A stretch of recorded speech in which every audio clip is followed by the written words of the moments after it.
Verizon 5G home internet versus Spectrum. Which one is better?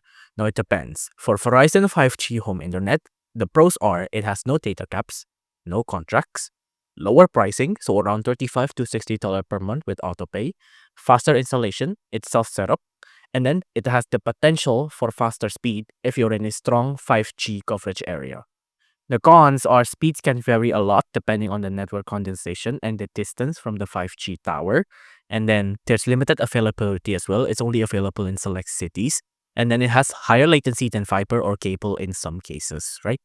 Now, for Spectrum, what are its pros? The pros are it has more consistent speed, typically 3200 megabits to 1 gigabits per second, and then lower latency, better for gaming and video calls.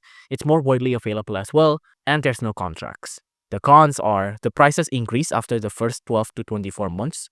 There are additional fees like equipment rental and also setup, I'm pretty sure. And then it has potential for data throttling during peak hours. So which one is better? If you're in a strong Verizon 5G coverage area, it can be great and it's a more alternative to cable.